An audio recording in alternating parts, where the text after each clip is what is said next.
Hey everybody, this is XL 10-Minute Leaders Live. My name is Graham Brown, joined today by an expert in the field of leadership, international speaker and author, who has a rather impressive CV resume when it comes to his speaking engagements.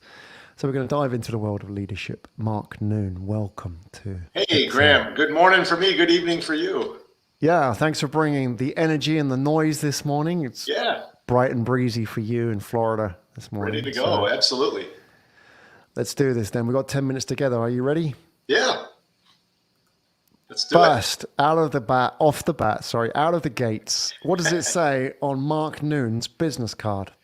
For Mark Noon, Graham, it's all about leader development. It's all about creating bold leaders who impact their communities, their families, and their organizations. We don't want just to develop your leadership skills. People ask us all the time, hey, I want to be a better leader. And what does that even mean? But we want to create leaders who boldly impact, not just go out and impact, but boldly impact their communities. That's our world. What do people get wrong about leadership? It sounds like some people don't understand it in the context that you do, or maybe they have misunderstandings or misconceptions about it. Where are we going wrong with it?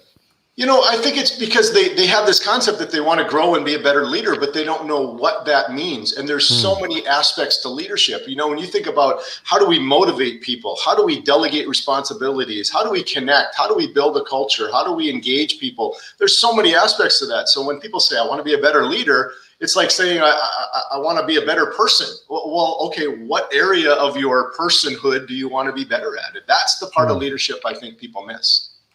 Okay.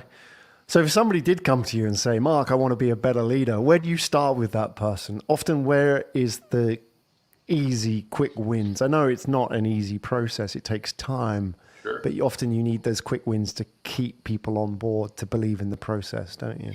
I always ask them to self-reflect, look in the mirror and say, okay, what does being a leader actually mean? What is your definition of leadership? It's kind of like saying, I want to be successful, but you have no idea what the definition of success is. For me, success might be having X number of speaking engagements in a year. For somebody else, it might be 12 times that, or it might be half that. And so success, we have to define that. We have to define what leadership is, what being a good leader is. So there's so many elements to that. But it's taking that look in the mirror and saying, who am I now? Okay, what's the next step to get to where I want to be? Okay. Well, I'm going to ask you a bit more about leadership in a minute. Okay. Take a little detour, which I suppose is on the same path, but into the world of your speaking. I want to know about your superpower. If I understand correctly, you've spoken at 260 places, 260 gigs, 30,000 people. Right. Are those numbers up to date? Any updates on that? How does that probably break down? Another 1,000 or so since that was written, and maybe a few more places. Last year wasn't a big travel year for speakers. It was a lot of virtual stuff. So, not a whole lot of big audiences like you would have had in the past. But yeah, it's pretty up to date. You like it on stage? Oh, I love being on stage. I mean, it's kind of an energy high for me. I mean, I get done with that. I could do that for 2, 3, 4 hours and come away and feel like I've just been energized for the next week. No fear of getting up on stage, no butterflies. There's always a little bit of that. If you don't have that, then you're either way overconfident or you have no idea what you're about to get into. Yeah, exactly. You're not human, are you? So if I'm a leader and I look at Mark on stage, do I have to be like that to be a good leader? Do I have to be the Steve Jobs type, charismatic, commanding attention, painting the big picture for everybody to follow? Is that what leadership is? No, that's really not what leadership is. When you think in that term superpower, my superpower is probably that ability to energize an audience and to connect with people. But, I have 4 children, and one of my children is a very quiet, very reserved person who leads very well in the element that she's in. And she's not loud and boisterous like the rest of her siblings and myself. But she has this ability to command attention or command a presence when she's in the element that she needs to be in. So I don't think you have to be one certain way to be a leader. We look to those people on the stage and we think, oh, that's what I want to be like. And that's fine, but that's not who everybody is. Yeah, I like that. Yeah. Because people need to know that there are many options as well. People look at that and think that's the only option. Right. And yet, therefore, I'm not a good leader if I'm not doing that. But people lead in different ways, don't they? They may be more reflective and quiet and less energetic, but Sure, inspiring and all the it's same. about what they say, how they say, and kind of the presence that they command in the moment. It's not this always this loud, and we tend to look at the dynamic and call that leadership, and it certainly can be, and there's certainly some innate parts of people that have that, but it's not the only quality there is by any means. I'm curious to dive a little bit into your mind, Mark, and as an expert speaker and author, I want to give you a challenge to put together the ultimate leadership podcast in heaven, so you can have guests who are alive or dead, but you have 3 empty seats on your roundtable podcast. You are the host, obviously, and this is about leadership. So who would you have in those 3 seats? I mean, obviously, there's a lot of potential choices, so maybe start with the easiest one. Who are you going to put in the first seat? You know, my number one guy has always been John Maxwell, and I know that's probably a lot of people's number one because he's written so many books, but it's really the very first book I wrote. And what I would do is put him in the seat and say, I would ask him the questions about that very first book and what I learned from it and how much it inspired me to do what I do. John Maxwell, absolutely number one. Has that not aged at all? Because does it still It's amazing that it hasn't. And I think about, even the fact that, I've written this little tiny book on leadership that certainly doesn't have the traction that he has in his books. But I think, is that thing going to be around 10 or 20 years from now? And really it is, because it's been 20 plus years since I read the first John Maxwell book.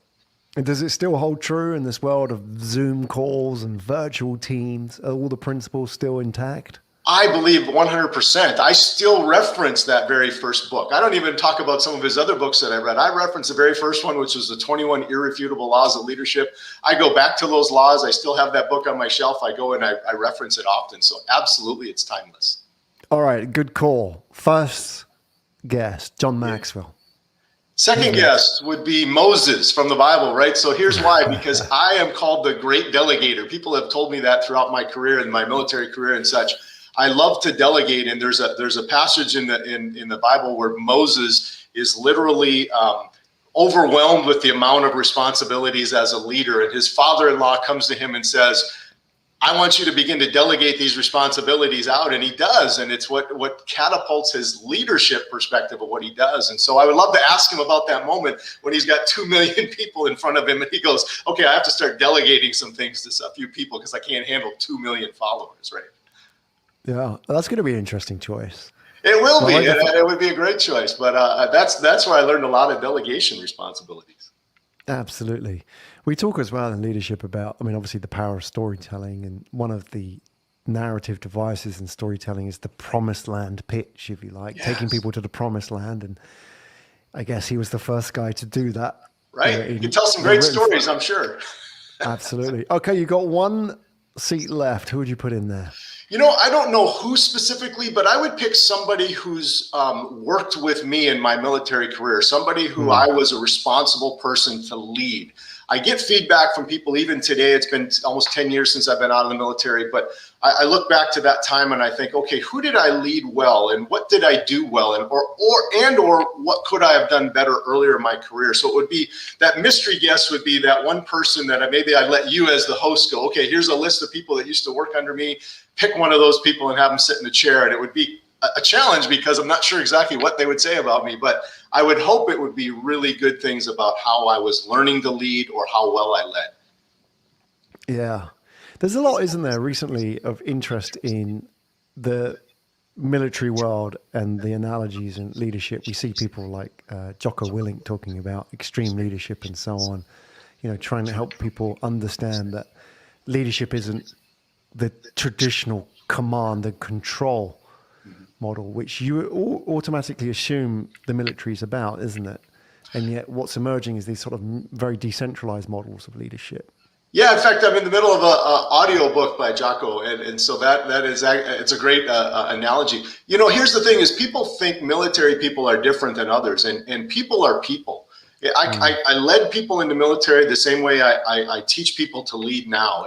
There's not a difference. People have the same motivators. They have the same ideas of what engages them. The difference in the military is this ability, a little bit of command and control. It's I outrank you, so I can kind of lead you in that way, but you can only lead them so far because they're going to follow you because of your rank, but they're not necessarily going to follow you in their heart to where they need to Yeah. be as people. And that's the key, I think. And the people like Jocko and others can bring that out of an audience and help them understand that. Absolutely. Mark, I'm sure people want to find out more about you. So where are you going to lead us to? So website number one, leadership 10, TEN spelled out, leadership 10, one word.org. You can reach me, email me at that, mark@leadership10.org. Happy to connect with anybody at any time. Our website's got some good stuff in it. You can find our newsletter, you can find our blog, you can find all that information right there. Absolutely. Go and check it out, folks.